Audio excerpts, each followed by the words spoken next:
Hi everybody, it's Steffi and welcome back to my channel. So today I'm going to be talking about being an autistic adult and how that affects my daily life. As a small disclaimer, we do not tolerate bullying on this channel. That is so 1990s. If you say something I don't like, I will mute you. Anyway, let's get on with the video. Okay, so first thing first, as kind of like another small disclaimer, I don't have an official diagnosis. This is just something that I have came up with on my own because I already have an autistic kiddo, so I pretty much know what's going on. I have a lot of sensory issues, and I think that's where I'm going to start with this. I have my notes here, and it's a pretty extensive list of things that I want to cover. So this video might get a little bit long. I'm not sure how to pinpoint parts of the video in the bottom. I've seen other YouTube channels that do that. I don't know if you need a certain number of subscribers for that, but not really sure how to do that. I will try to pop something on the screen down here with timestamps of talking points if that does help. Otherwise, I can put that in the description box. So, sensory issues for me, the biggest thing is I don't like to be barefoot, ever. The only time I am ever really barefoot is when I'm in my bed and when I'm in the shower. Even when I go swimming, I like to wear flip-flops or something and then put them on right away when I get out. I don't like the feeling of anything on my feet, especially something slippery, or sand is really bad. Crumbs on the floor from my kids is really bad. I do have slippers. These are the ones that I have. These are by UGG. You can get really cheap kind of these that are a knockoff, I think, on Amazon. And I think they're only $20. These UGG ones are pretty expensive, but I knew I needed new slippers and I would have them for a while, so it was kind of like an investment for myself. But yeah, I do need something on my feet all the time, even if it's just socks. I cannot stand it. It makes me cringe, and I can't. I don't like it, okay? Some other sensory issues that I do have is anything grainy underneath my fingernails, whether I have nails on or not, but sand and body scrub are probably the two that are the worst, and I hate that. I do keep a nail brush in my bathroom for that reason, and if I know I'm going to be either doing gardening outside or something like that, I have gloves that I wear, work gloves, because I can't stand anything underneath my nails. It really bothers me. And it's one of those things that when you get into sensory overload, it will cause me to emotionally break down. And it is very embarrassing, but when you have these sensory issues, you kind of learn how to teach yourself how to deal with them so that you're not freaking out in public. And that was something I struggled with for a while, but I do have ways to kind of cope with that. Squealing or really loud rattling noises, those bother me. I had an issue with my car for actually a couple years where there was some rattling going on coming from my sunroof. That did really bother me, and I actually took care of it myself because they told me it was going to cost me $400 to take the headliner out of my car to do it, and I couldn't stand the noise anymore. I didn't want to drive at all, and it really bothered me. So that's another one. But the squeaking, at my job we have machines, and sometimes they squeak because the turning points on the machine need to be lubricated. So I'm usually the one that does that because I can hear it right away and it bothers me. Bright lights. Now, bright lights aren't usually an issue unless there's a lot going on. If I am driving in a snowstorm and somebody has their brights on, that will send me into a panic attack. Or when I went to get my eye exam, they needed to look in the middle of my eye, so I had to stare at a light. And I literally had to sit on my hands to stop from wiggling because I was just like this. And the eye doctor, I told him, I said, I have sensory issues, so it's very hard for me to sit still during this. And he was very understanding, but I would say, if you have sensory issues like this and you're seeing a doctor or it's at work or it's something where it's really becoming bothersome, you can say something. You can say, I have sensory issues, this is hard for me to deal with. And that's kind of embarrassing, especially for me. But if you don't say anything, people aren't going to know, and they're going to be are you okay? And that's just what I do. highway driving. Now, this is because I have BVD, which is not a venereal disease, okay? It's actually an eye condition where your eye is, when you look at things, you're not seeing them the way everybody else sees them or the way they actually are. And that can really send me into a tailspin. Because highway driving, you see a lot of things very fast and they're moving fast. They're moving past your line of vision really quick. So like a lot of times with highway driving for me, if there is like a bunch of shade from trees and the sunlight comes through, that will do it. Otherwise, if there's a lot of twists and turns on the road and I'm seeing too many things before my brain can process what's going on, that will do it. If it's raining, if it's snowing, this is something I'm going to work with my eye doctor on because I don't think I have bifocals in my new glasses and I might need them for the BVD. So I'm going to be working with my eye doctor on that because they also didn't dilate my eyes because of my sensory issues, which might be something where I might need to have somebody bring me there and bring me home, because I know you can drive with your eyes dilated, but me with my anxiety and my sensory issues, I might not be able to handle all that. I don't know. So that's something for me to figure out. But sensitivity to smells. Now, I don't know if my nose is just sensitive or it's the autism thing, but the worst is when somebody has BO and I can smell it. I can't have a conversation with that person. And I know it's very rude to tell somebody that you stink, and it's not something I do very often, but if it becomes like an issue where it's constantly happening, I'm either going to say something or not talk to that person, because I can't deal with being in that situation. It puts me in sensory overload. And it can get very awkward, but I try to ignore it the best that I can, but that does happen.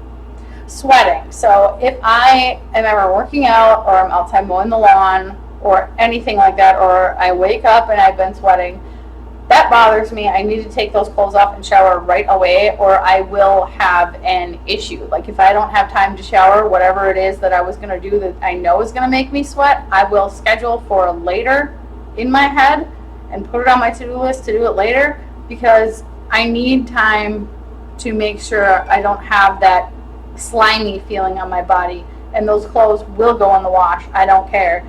I can't, I will not, I can't deal with that, okay? Snow. So I live in Wisconsin, okay? There is a lot of months out of the year that it is very snowy. I don't like shoveling it. I don't like touching it. I don't like it being cold. I don't like driving in it. Driving in it has to be the worst, because that already gives me anxiety, because I think in my head of all the situations of crashing and things like that, and it really just bothers me. I also had an incident one year where a tire of mine went flat while I was driving, and then I went to go fill it up and it wouldn't fill up with air. And in the picture in my head was, when you put air in a tire, it fills up. So that sent me into like an anxiety attack, because what I thought was going to happen didn't happen, and I kind of like freaked out a little bit. So I mean, I don't like the snow at all, but I live here, and like I said, with my issues with highway driving, I'm not going to move, so it's just something that I have to learn how to cope with. But I'm just starting to kind of pick all these things apart and notice them, so I'm hoping once I get something back from the doctor, we can go from there and things will get better for me. Also, my kids love watching YouTube on the TV, but they put the volume so high, and some of the videos they watch are very like repetitive and annoying, and lots of like loud in-your-face noises, and that startles me. I think it's like the unexpected loud jump scare noises. That's what really gets me, and that's kind of like what's in for kids to watch right now. So like, I have bought them headphones and told them, you need to use these, because I can't deal with that. And they know that I have sensory issues. We haven't really put a label on that yet, because I'm just kind of picking this all apart now, like I just said. But that is something that really, really bothers me. And I will like freak out and snap, which is not good. But so I do have more sensory issues, but those are like, for me, those are the big ones that really get me. As for things like taste, not usually. The only one that is really bad is sometimes I forget when I take Pepto-Bismol, you can't drink it with, you can't like chew that up and then have soda. That sensation in my mouth really, that was not good. I'm telling you right now. The hand flapping, the stomping, the noises I made, it was it was not normal. But those things happen, and when they do, I just try to, recover from it the best I can. Honestly, it's embarrassing when these things happen and you have sensory overload and you freak out. There's no good way to say that. As an adult, it is an embarrassment. It is. That's all I can say. So if you ever see something like that happening to someone and you can tell that they feel bad, please don't make it worse by making fun of them. If it's something that you can't tolerate, just please remove yourself from that situation, because speaking from experience, there's nothing I can do about that. And I'm trying the best that I can, but sometimes I do get overwhelmed, and that's just what happens. So some of the thought processes, that like the way that I think and things like that, I would say I'm kind of high functioning because I can work, I can take care of my kids, I can do everything that I need to do as an adult to survive, but I have things that give me anxiety and kind of impede my day. But it's nothing that keeps me from like going about my day. It's just things that make my day a little bit harder. Like, I don't have like rigid routines, but my routines are pretty strict. Like, as for example, today, Sunday. Sundays, I always wake up, have my coffee, I shower, and then usually I will do something with YouTube, edit that down, get it ready to go. While that's processing is when I usually go to the store, and then I do my laundry, and then after I come home I do dishes, do some housework, spend time with the kids, and then if there's any like projects that I wanted to do around the house, that's when I get that done. And then I will take a bath. Always have a bath on Sunday, no matter what time it is. Always have a bath, because if I forget my bath, it's going to stress me out all week that I didn't have it. Why? Why that one little simple thing? I don't know. But if I don't do it, it's going to stress me out that I didn't do it. These are all minimal things, and I don't have to do them all in that order either. But as long as it gets done, I'm good. I like to eat the same foods, which some people might think is weird and boring, but to me, especially being a Leo, we are creatures of habit. I like knowing what to expect. And when I eat the same things, I know what I'm going to get. So for me, that's just one of those things. And it's not like only 3 certain foods that I'll eat every single day. I have different stuff on my fridge and my cupboards, but I usually don't try anything new. And if I do, it's going to be probably 1 or 2 things. Which is really hard for me recently because I did just change to a plant-based diet, and I can make a video on that soon. If anybody is interested, comment down below, let me know. But for right now, yeah, I don't want to talk about it yet because I'm not ready. But yeah, that's been a whole process, but I'm feeling a lot better and a lot healthier, so that's good. I do like what I like. Like, as for movies, podcasts, music genre, all of that is always the same. I like horror and true crime, and for music I like rock, emo, rap, those things, and that doesn't change. Country music, for whatever reason, bothers me. I don't know if it's just the way the music is or whatever. I don't know, but it's not my thing, and listening to it makes me cringe, and I can't do it. I will shut it off if it's my radio. If not, I respect somebody else, whatever, but it's going to irritate the shit out of me, I'm just saying. What else? I put reminders and a to-do list on my phone. Like, for right now, this is my list of things to talk about, but on the iPhone, they do have like a notes app. Here, I use that a lot for important things. I also have my reminders. So these are all the lists that I have on my phone. And then, like, this is my to-do list. And when I get something done, I will check it off. Also, with the iPhone, you can do, like, a repeating reminder. Like, I have one for when to take my meds. And my phone will go off and tell me, you need to take your meds.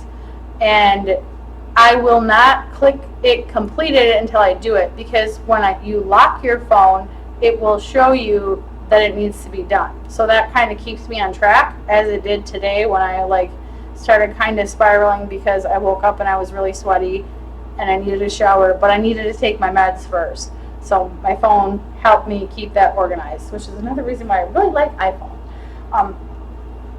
But the phone in general, the iPhone, is just, I just really like it. It has on the health app, which connects with the watch, it can tell you your heart rate, it can tell you your sleeping patterns, it can tell you if your headphones are too loud. You can put your weight in there when you weigh yourself on the scale. It does, I mean, every single vital sign you could ever think of, you can put in here. It's very nice if there's something you, like a condition you have medically that you want to track. Like if you have low blood pressure and you have a blood pressure cuff at home, you want to put that in your phone every day, you can. You can also give your doctor, if you have Bellin, access to your health data, and you can pick on there what you want them to choose. But I have where the doctor can see my sleep patterns so that she can see if I'm sleeping better, just to kind of help me monitor my meds and things like that. And it does actually help. So for me, that's a big thing because I am like a hypochondriac. So it helps for me to have that on there so I can remind myself, you're doing fine. Look at all what you got going on, your sleep, your vital signs, your weight, whatever. You're good. So that is something that I do really use a lot. And just there's a lot of other things on the phone that I like too. But I can probably do a video on that. I just don't think anybody is interested. But if you are, comment down below and let me know. I do have my own strengths and weaknesses. I'm not really going to toot my horn on like the strengths. But one thing I will say is like when I have something I'm good at, I can usually recall almost everything I've learned about that. And that's just like one of the things that I do. And I do like to take notes, and I do like to write things down, and I do ask a lot of questions because when I learn something, I want to really learn it. I'm going to watch YouTube videos on it. I'm going to look up articles on the internet about it. I'm going to try this, that, and the other thing. That's just one thing that I do. I get hyper focused on something, and then I have to do those things. Like that's just the way that I am. Some things that I do struggle with though, with being an autistic adult, is I can't carry on a conversation without any prompts. Like if somebody is talking to me and says, oh, how are you doing today? Or what do you have going on today? Or how was your weekend or whatever? After I answer that question and they reply, if I don't have anything else to say in my head, I'm done with the conversation, and I think they're done with the conversation. So, and that can be like online or in person. That's just the way that I am. Like I don't really know what to say or how to feel about starting the conversation and continuing it. It's just something that I'm not interested in, and I just don't know how to do that.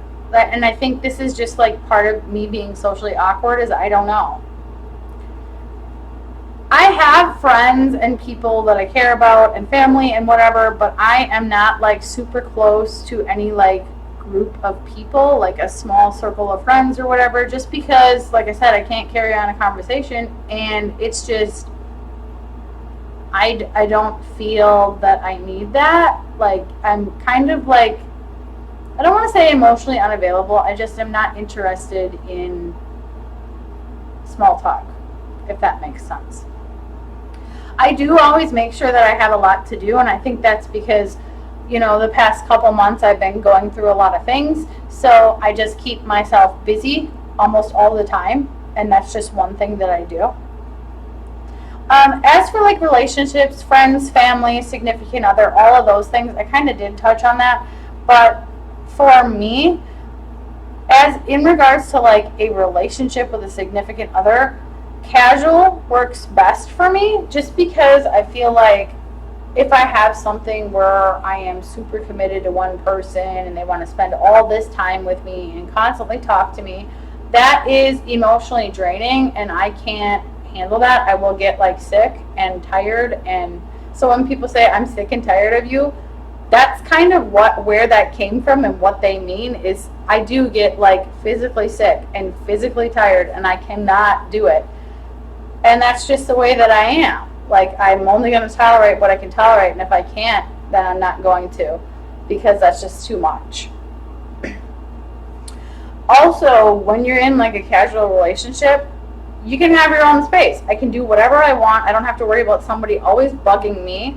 I don't have to do any gift giving, which to me, like, birthdays are kind of awkward anyway. I don't like giving gifts unless it's like close friends and family, because I don't really know like how to shop for somebody. That's not something that I really know how to do, and I don't know how else to explain that. It's just, I just don't. And I feel awkward giving gifts or anything like that. I don't really know why, and I can't explain that, but I do. And then as for parenting, being an autistic adult, one of my children has DMDD and ADHD, and my oldest, he has autism. He doesn't have anxiety anymore or ADD. He kind of outgrew that within the past year. So it is kind of beneficial, some of the things I have going on. I wouldn't say it, like, the autism hinders my ability to parent, aside from not driving on the highway. I feel like that's going to be an issue once they get older and start having sports games and things like that, but hopefully by then I'll have the eyeglasses that I need to correct that, and it won't be as big of an issue, but that's something for me to figure out. One thing is, I do know, like, sensory things. Like, I know kind of sensory devices that could help the kids, because I deal with sensory too, things that might bother them. I mean, me and Carter are very different that way. A lot of times he's like opposite of me. Like, he likes loud noises, and that gets him excited. Loud noises make me very nervous. He likes slime, sand, shaving cream, all those things. I don't, because then it's under my nails and I'm going to freak out about it. But those are just two examples. I mean, he also likes roller coasters, and I don't, because I feel like I'm going to die. He loves it because it gets him excited. And those are just like kind of some examples of how that works, but I know that because I know my child. But when you have the sensory issues yourself, you can be a little bit more understanding and kind of know what happens next in regards to sensory overstimulation and meltdowns and anxiety attacks and things like that. So it does help being able to relate to him on that level, and I think that's why I've had so much success with Carter, because I know these things. Medication is very important. If your child has a diagnosis and they are seeing a psychiatrist, usually they are on medication. I know the importance of that because I take medication too, and it does help me get through my day. So I know, like, if something is not working for him, what symptoms to look for, and I'm familiar with the process of working with a psychiatrist and how that all works. As for, like, if something goes seriously wrong with Carter, and you know, I'm trying to figure it out. Like, for right now, he is getting a lot of headaches, and I know that it's not just the autism, it's something he has going on. I mean, right now he has a tic where he does this and he shakes his head, and that could be doing it, but he's not doing that hard enough where it would actually hurt him. And I'm trying to troubleshoot that with him, but that's just one little thing. I would say another important thing for parenting is to find your tribe.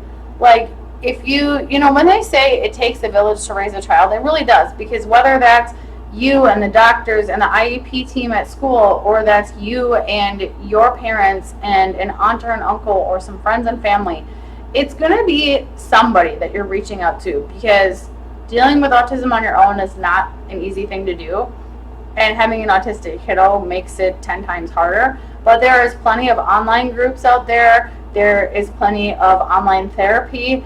There is, you know, doctors and nurses you can call that will answer your questions. So I would say best thing to do is find a good community of people to support you. And if you don't have anybody, look online, because there's a lot of groups on Facebook, and, you know, any advice they give you should be free. If it's I mean, as far as I know, there isn't any subscriptions on Facebook, but I could be wrong. But that's just where I look for answers if I don't know.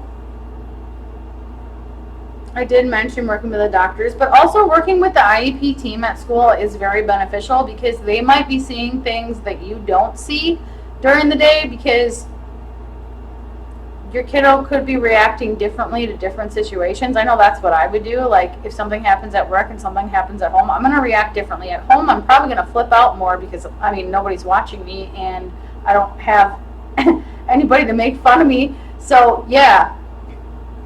But let me see what else.